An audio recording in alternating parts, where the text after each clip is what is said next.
You're listening to the World's Team Podcast. It's not just America's team, Cowboys Nation. It's the world's team. Now, here are your hosts, Paul Stewart and Mike Poland. How about them Cowboys? Hello, Cowboys Nation. Welcome to another episode of the World's Team Podcast, brought to you by the Believe Network and sponsored by Cowboys Experience for the ultimate game day experience, tailgating, stadium tours, all of the above. Be sure to go to www.cowboysexperience.com and use the discount code WorldsTeam2025. I'm your host, Paul Stewart, and as always, he's back in Wales this week. He's back in his hometown. That's Mr. Mike Poland. How are you doing, bro?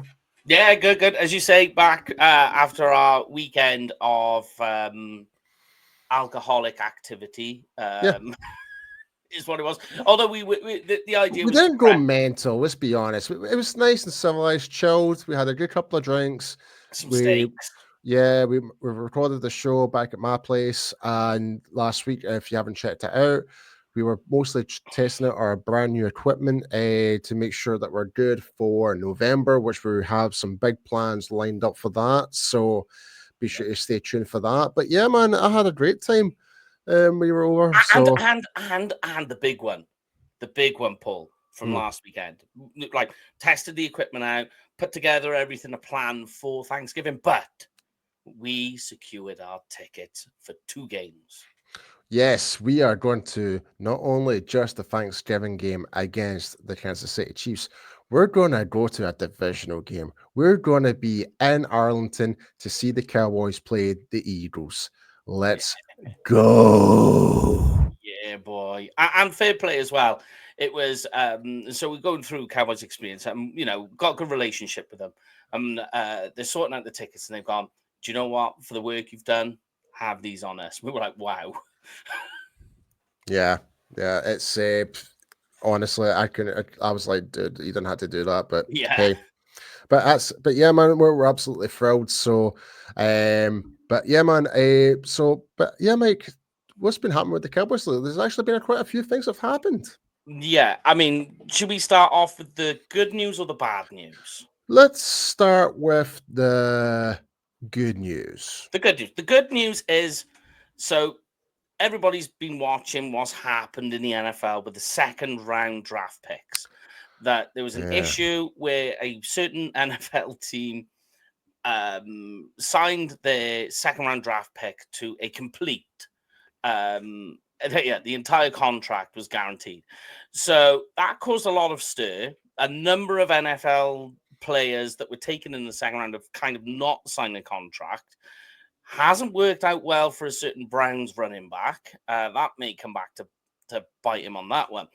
But the good news is the Cowboys have secured Donovan Ezeiruaku. He signed his contract in the week, which means all the Cowboys rookies are signed.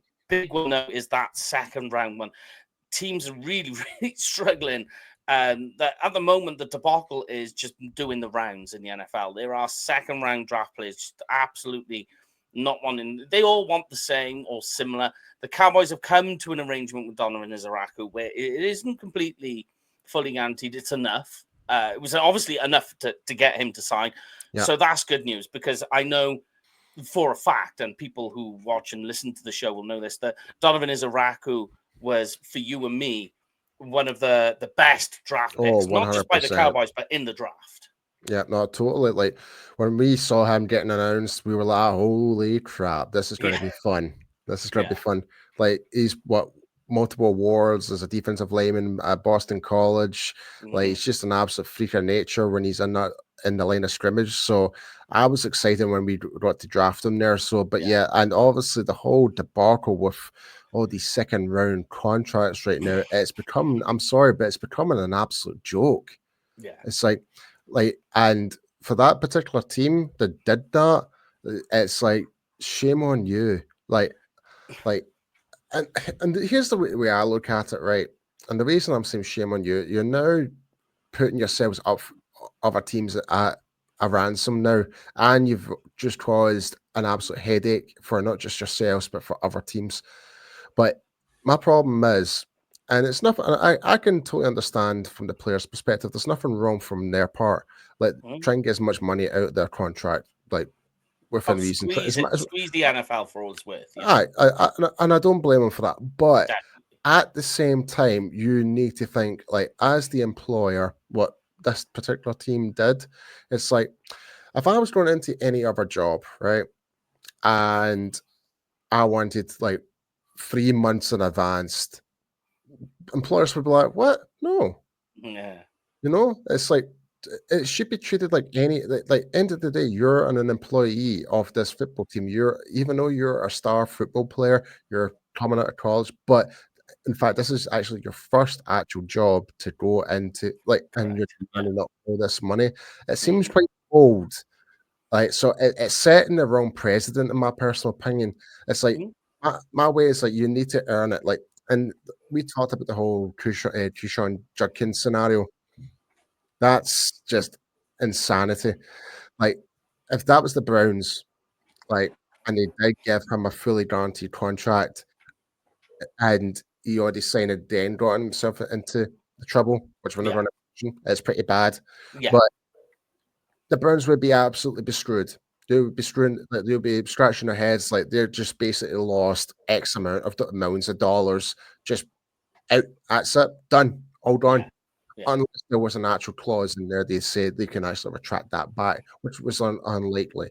But it's man. I don't know, man. But the end of the day, I'm so glad that we've got all of our rookies now all on board now, which is great. Yes. And we've now got we've got Ezeiruaku now fully signed in. He's just right before training camp. Right before camp. That was the point. Yeah. Go on, keep going. Yeah. Right before training camp. Now we're good to go. Like, obviously we had a wee bit of a hiccup with the whole Turpin scenario. And in fact, that's quite a good thing I want to mention about as well. If if the whole thing like Turpin obviously signed his new 3-year deal and obviously got into trouble. What if Turpin didn't sign a new deal? Would we be having a different conversation with Turpin, like with him getting into trouble? Would the Cowboys be willing to actually give him a new deal after that? Like, these are like hypotheticals I'm talking about here. Yeah. But you do need to question it. It's like it's how things are working, and we're going to talk more about contracts in this talk anyway, regards to one of our star players. But yeah, that's. Yeah, and like there's the big one that that you said there is it's got done before training camp. I think that was important. That any team, or as most of these NFL teams now, are going into training camp with a second round draft pick with a great big question mark and this haze over them. It distracts and detracts from what the team's trying to do at training camp. So there's always going to be, oh, we need to come and talk to you. So that player has to go away, which kind of like messes up the flow of what you're trying to do in camp, messes up then how that player is interacting with the team and training with the team. So the fact that they've got it done before camp, that's a huge, again, another tick in the box. So it's done. It's just, I'm happy it's done. It's a big exhale, especially for the defense. Absolutely. But we still have a little bit of question marks regards to our defense as well. We're, like I just kind of mentioned about contracts, and that is Micah Parsons. Yeah. So this is the bad news. That TJ Watt, I believe it was Thursday. It was Thursday. He signed a monumental contract, making him the most expensive defensive and non-quarterback player in the NFL for the second time in his career, by the way.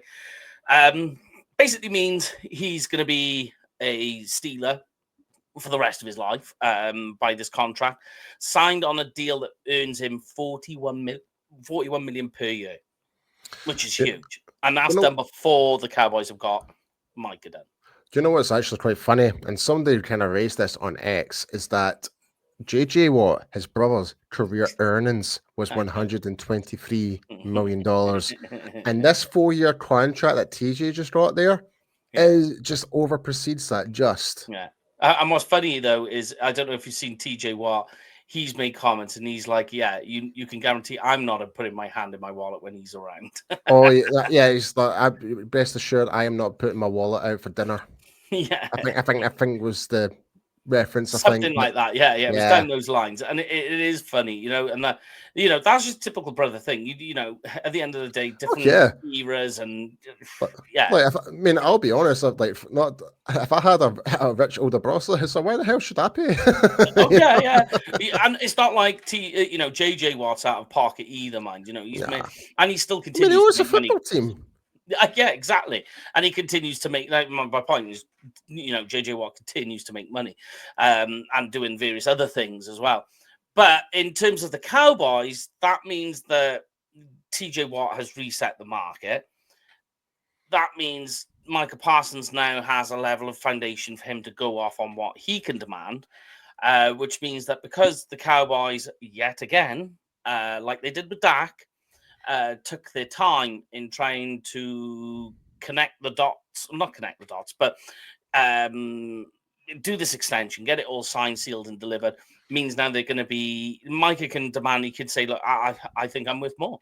And you kind of like stuck in a rut now in this ever closing cycle loop of the Cowboys get a good player, he comes up for a contract extension, another team of the similar position gets their deal done first, which means that now this guy has to pay, the Cowboys have to now pay more.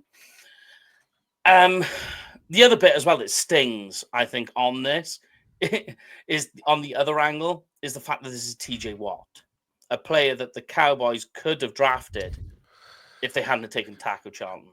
Yeah, that one still stings to this day. I hate it. I hate that a whole bunch. When TJ Watt was there, it was, to me, a no-brainer. I was like, oh my God, we have landed this. This is insanity.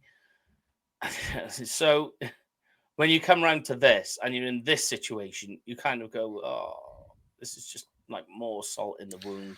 The TJ Watt is not on his part, but the TJ Watt story is like, it's just another dart throw in the sting, if you like, of Cowboys not drafting TJ Watt. I know. What could have been? Hey, yes. But I've got a question for you, though, Paul. I've got a question for you.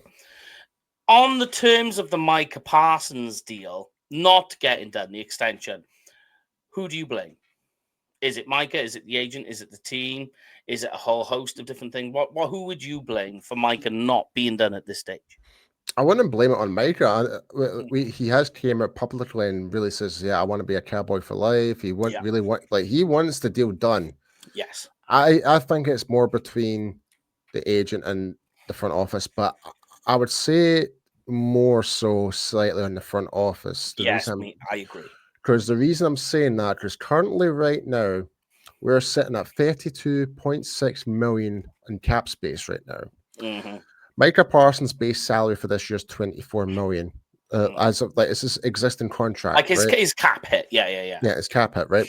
So even if we were to re-sign Micah Parsons, as of right now, give him his new contract extension, we can restructure this cap, like restructure his contract and still have good amounts of cap space available going forward, and might bring in maybe other additional players that we may have to if need to be. So I don't understand from that regard. I don't know why we're waiting, but now that the trigger's been pulled on TJ Watt, we now know what the market is. I think that's the thing that really annoys me the most. Like, we always seem to leave the deals not overcompensate. We did it with Dak. We did it with Ezekiel Elliott after Todd Gurley got his contract. Yeah, that's right.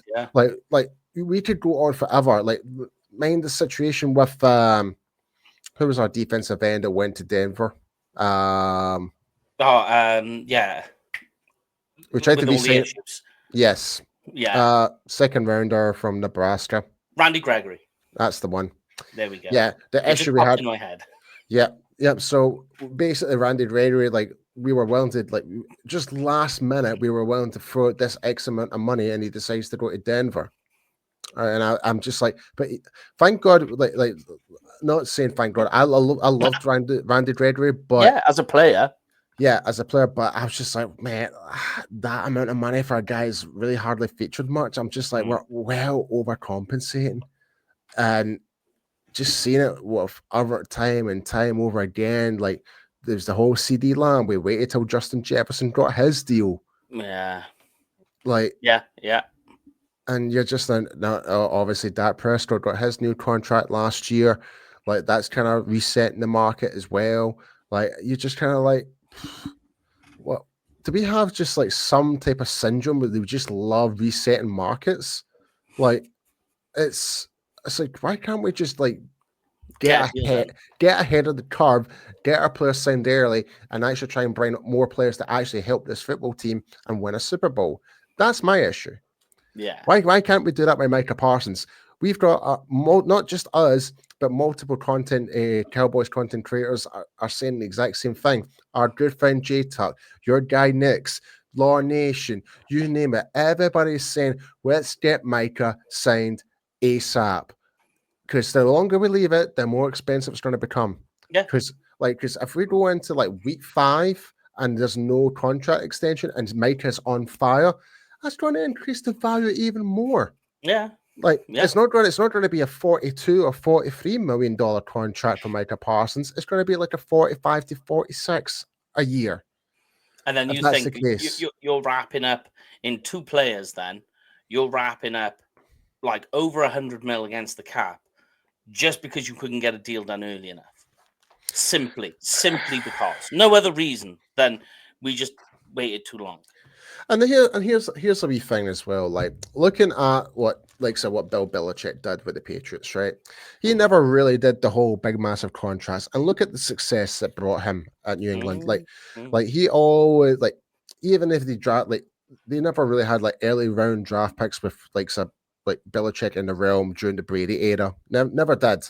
But they always kind of like get guys on the cheap, but they managed to make them work within their system type of thing. Mm-hmm. Like there's a different way of doing things. Like just because we're throwing money out to these players doesn't mean to say it's going to be an instant. I think the point I'm trying to make here is when some certain players sign their brand new contract, they're not the same player. I know it sounds weird to say that, but we've seen that time and time over again with the Cowboys. Yeah. Like had a good 3-4 years with their rookie contracts, and then they signed their new extension. It's like some cases it actually turns out a lot better. Dak Prescott is one of those good examples. He almost became MVP, etc. Like so, it's definitely but I'm just saying that it's not just the Cowboys, but just in general, you just tend to see when they get their massive payday, it just kind of declines a little bit, and especially at certain positions. Oh yeah, definitely, yeah. But I mean, you look at a team like the Vikings. They're a team renowned for signing their players early, homegrown talent. They stick with what they got, and they will sign, and they'll get the job done. And they're a team that's always in the mix. They're always in there. Always. It's a very different way of going about things, like how Dallas does.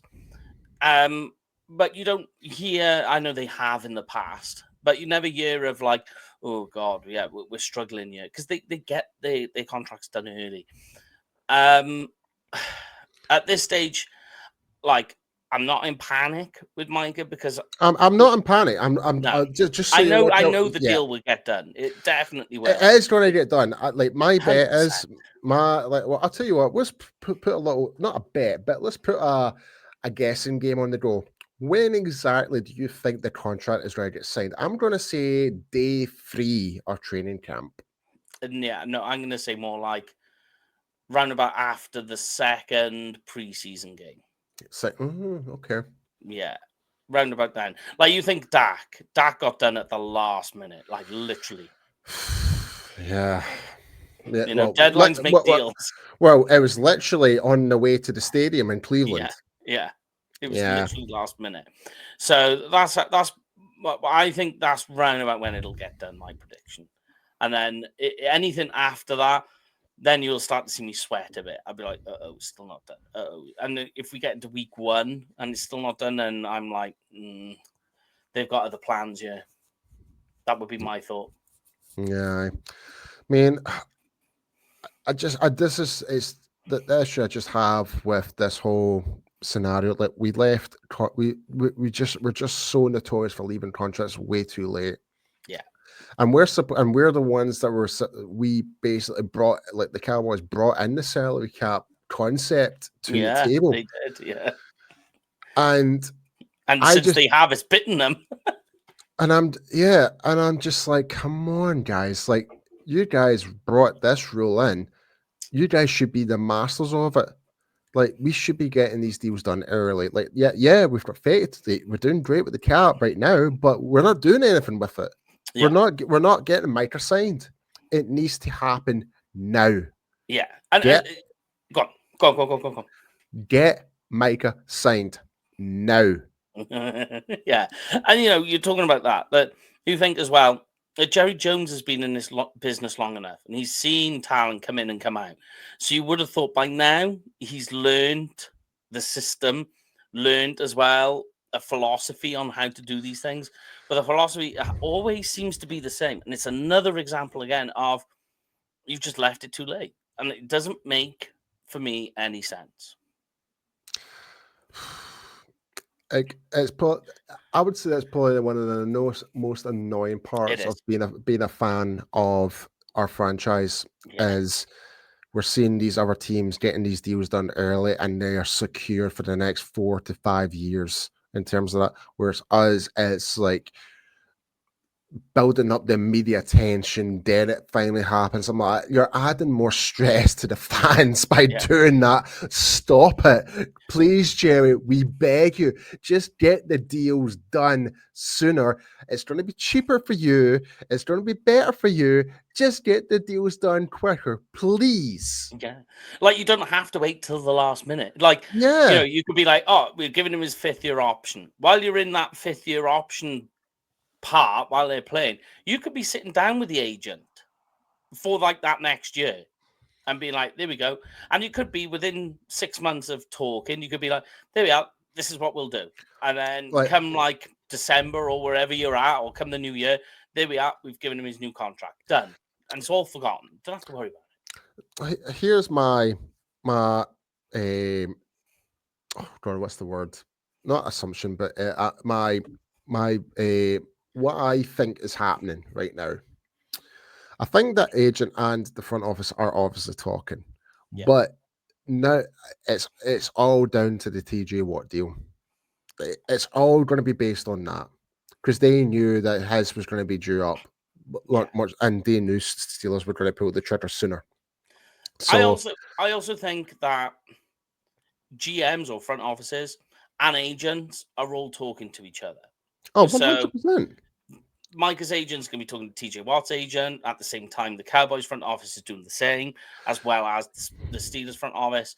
They know to a degree what they're going to be playing with because they are quite open and talking in that way. So an agent's just going to turn around and go, Micah, just hold fast. They're waiting until you see this deal that's coming in. Yeah, and like I said, what agents, they like, even though agents are competing against each other, but they're very resourceful with each other because they're always want to kind of get good deals for this guy. And, yeah, for their players, but also that they really want to get all the insight of all the inner workings of all these other contracts. So they're obviously talking to other agents. It's like, oh, I like what you did here. I might do that with my guy, type of thing. But then what that always wheels back around to is, okay, the agents are trying to get the best deal. But what it wheels back around to is, if that's the case and they want to hold out, it's up to your own front office to get that sorted. If they're going, no, we want to wait. Like, say, for argument's sakes, Micah's side is like, no, we want to wait because we've heard what is going to go on at Pittsburgh. It's up to the Dallas front office to get in there quick and go, no. This is what we want to offer right now. Take it or leave it. And that's how you do. And that is so. Although yes, the agents are playing the game, the front office need to be playing it too. And our front office just seems to be, their game is, all right, then we'll just wait. We're too reactive. That's the problem. Yeah, reactively too late. Yeah, we're being reactively too late, and that's the problem. Yeah. I mean, like I mentioned, like I think the only deal recently that we got done early was probably Diggs. Diggs. Was probably early. But speaking about Trevon Diggs. Good segue. Yep. Something's happened with him with his contract just recently, Mike. Yeah, so the Dallas Cowboys have decided. So going back to odd transitions with Dallas, another example of them showing that they're cheap, which is weird to say. The Dallas Cowboys have decided the dock Trevon Diggs $500,000 from his contract, which is from his workout clause. So because he's injured, he hasn't been able to work out. So the Cowboys have deducted that money that's from the clause, from the workout clause, meaning he loses out money. How that will affect Diggs, I mean, I wouldn't be happy if it was me. How it affects him. Well, and the way I see it, Mike, I don't want to sound too brutal, but that's what you signed up for. Is also true. Like, if that was the case, I know injuries like you cannot anticipate injuries and stuff like that, but there's always going to be clauses in there, and it's not just Diggs that signed the contract. His agent went over it. He gave it the good A-OK. So I don't see like, yeah, I'd be mad the fact that the clause is being executed. Yes, that's what it is. Yeah. But at the same time, it's like, well, I did sign it, so like I should have negotiated better. Yeah, I mean, it's a shame, but at the end of the day, Diggs. It has been often injured. He's missed portion of last season. He's missed pretty much all of this season in terms of workouts, OTAs, because he's rehabbing. So a lot of it is on him. And by the sounds of it, from conversations we've had with guys from inside the Dallas Cowboys, more media staff than training staff, they're saying he's the most questionable of all the injured players because there's just like a lot of doubt and question marks surrounding the injury, the knee injury, and what sort of Diggs we're going to be getting back. That was the question I was going to ask. That is like, are we going like, what is the chances of him coming back to what he was to have that record season of interceptions? Yeah, like I'm going to be very like apprehensive. I don't think that's going to happen. I would like to be proven wrong. I always love a comeback story. I want Trevon Diggs to come back, guns blazing, setting the league on fire. I would love nothing more for that to happen. But everyone knows when you go for a really bad injury and you come back, you're second never time on the knee. Well, there you go. You're never ever going to be that same player again because you're going to have that mental block. You're going to be apprehensive in certain scenarios on the football field. We saw that with Michael Gallup, for example. Oh yeah. Now we like it the problem. Diminished. Well, yeah. The problem is what we did with Michael Gallup. We brought him back way too early. That was the problem, and I get and that's because we had no wide receivers left at that point. We had to use Michael Gallup. Yeah. And it just kind of like, it's like, and everyone's like, oh, Michael Gallup, he's not the same guy. It's just, well, yeah, because we rushed him back. Yeah. And what do you expect? So I'm just like, but I want to make sure that when we do bring Diggs back in, he is actually fit to go more than him. I don't want to rush him back. Like, we've got Revel. We've got Elam. Like we have taken precautions and brought some cornerbacks into the fold. True. We have. And you're hoping a guy like Kalen Carson takes a step up. That's what we're banking on. I would say, and this is where I'm thinking, if that's the one thing I'm concerned about going into training camp and going into this season, is the depth of our cornerbacks, our secondary. Maybe not so much the safety, but in terms of cornerbacks, that's where I'm kind of like, this is where it could actually sting us a little bit because obviously we've got injuries there.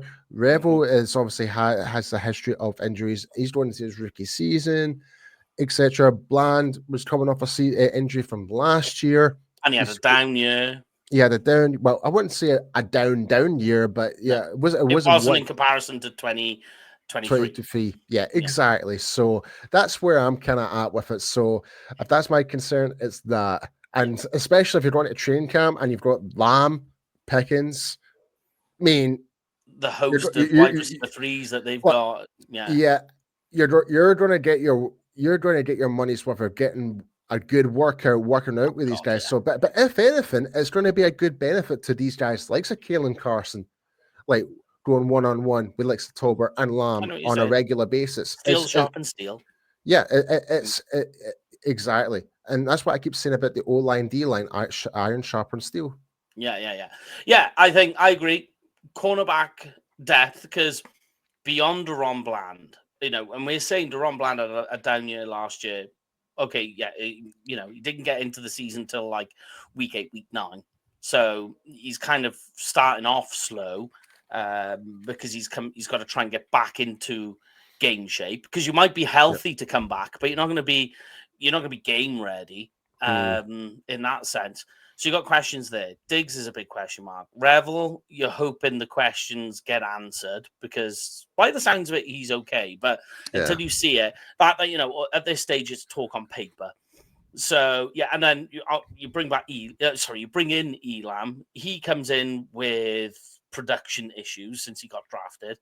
And then everybody else behind him all have question marks with either injury or production from last season.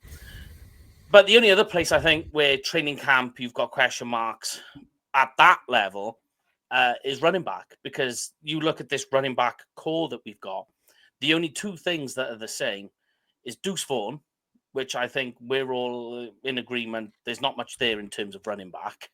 You're not going to get. They've tried and failed. That's a bit of a dig.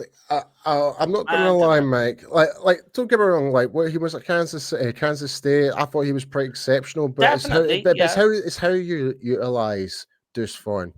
Unfortunately, when you're in the NFL, you're going up against more fully sized grown men than you are and size matters. And size matters. So, like, that's I think Vaughn can still do something for the Cowboys potentially, especially with everything that's going on with Turpin right now. Yeah, and special teams, I will agree with you there. Special teams is his slot in.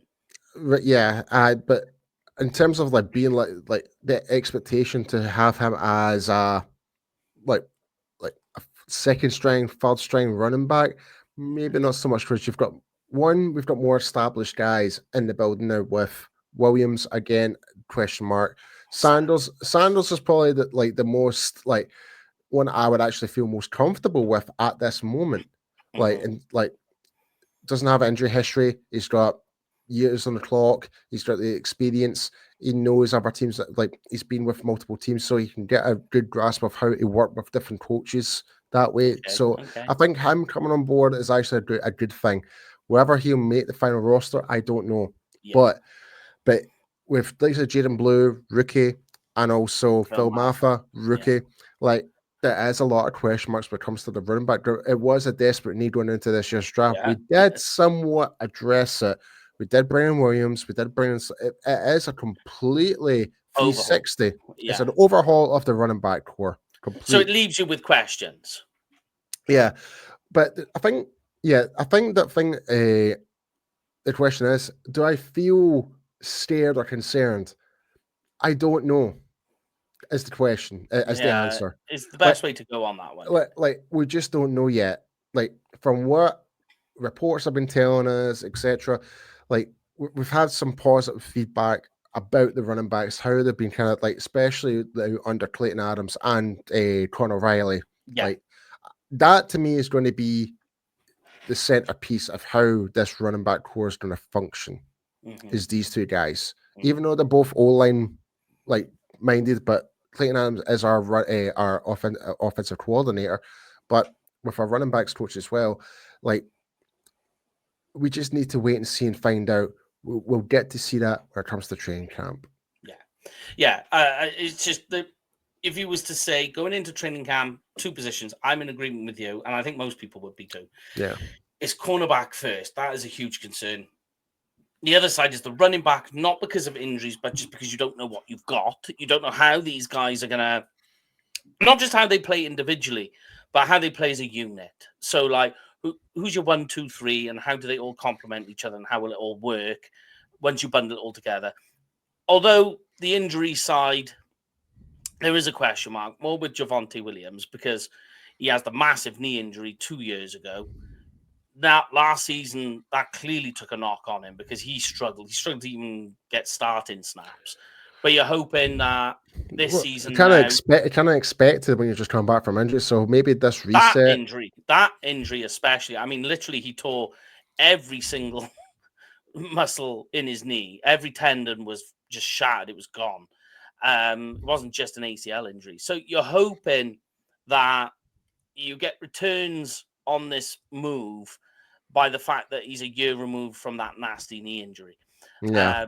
So that's the only question you got is Williams' knee injury, is that a thing of the past? And even if it's not, and you're getting a 90%, for argument's sake, so 90% Javonte Williams, you'd be happy. I'd be happy with that. Yeah. Like, and that's not still a 1,000-yard season, really, you know?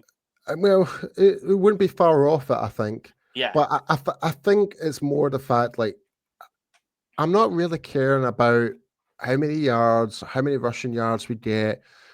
As long we're making defenses rethink about the Cowboys. Yeah. More You're importantly, establishing the run. Yeah. Yeah, I want to establish the run, but we want to mix it in with the passing game. Mm-hmm. That's what I want. Like, I want defenses to like not understand what the hell we're doing and put points on the board. That's what I want.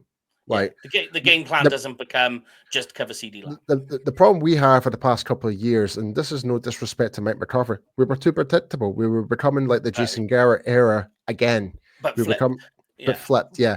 Like the first year McCarthy, like we had this. Then Kellen Moore kind of did the whole switch plays. Good luck to him in New Orleans, I guess. God knows what kind of trick plays we're going to see there, but with like Schottenheimer.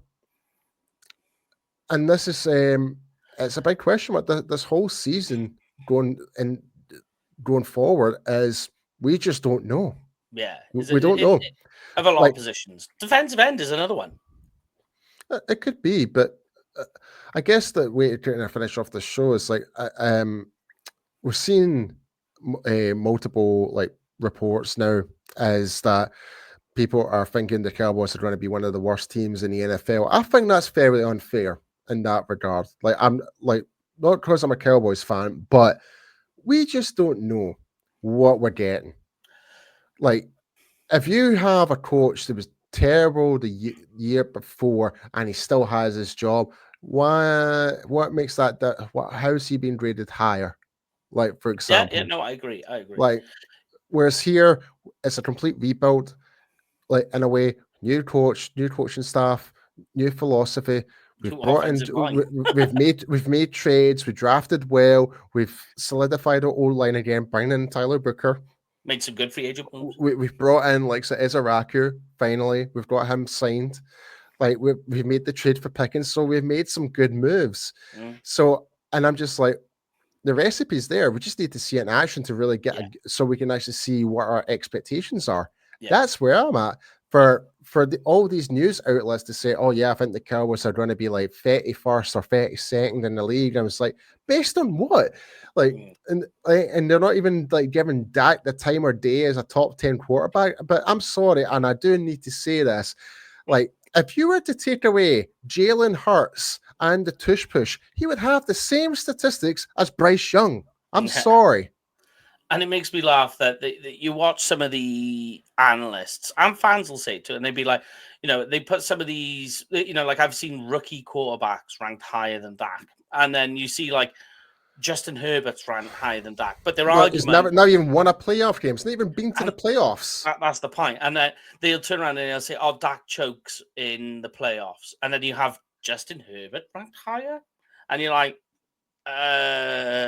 okay, you know, Jaden Daniels is in there. Fair enough, great quarterback, but it's 1 year. It's one season. That's fair. It was the same with what's his face from Houston. Not Deshaun Watson. I can't even remember his name.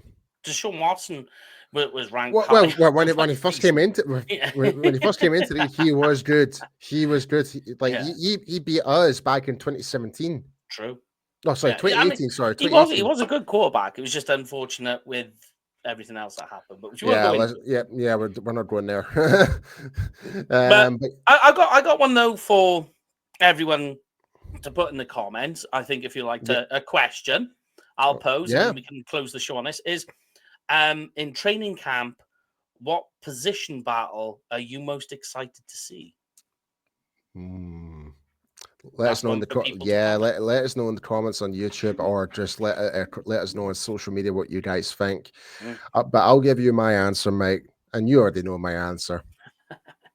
It's the O line versus D line. It always is every year, like, because it's my position. I played both sides of the ball. Yeah. I'm really interested to see how Booker's going to line up. I'm really interested to see the development of Cooper Beebe, and see how Tyler Smith goes on as well, and see how Guyton has improved going forward against these new guys, bringing back a Fowler, and we've got Ezeiruaku to add that speed and velocity and that bend into the trenches as well. So I'm very intrigued to see that.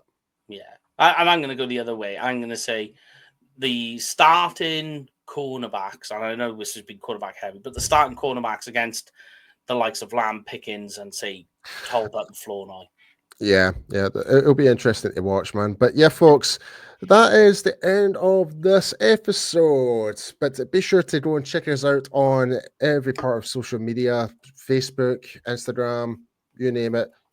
Make sure you subscribe to YouTube, hit the like button. Check us out on Spotify and Apple Podcasts as well. But before we do go, Mike, please tell everyone where everyone can find you. You can find me on Twitter or X at Kenfig Cowboy. That's Kenfig with a K, Cowboy with a K. And you, Mr. P. You can find me at IamPStew at X and Instagram. But yeah, folks, that is the end of this episode, and we will see you guys next time. And as always, here at the World's Team, it's not just America's team, it is the World's Team. Have a good one, folks. That's a wrap on the World's Team Podcast. Smash that like button and hit subscribe, Cowboys Nation. This ain't just America's team, it's your team. Touchdown! It's the World's Team, only on Believe, where real fans live. How about them Cowboys?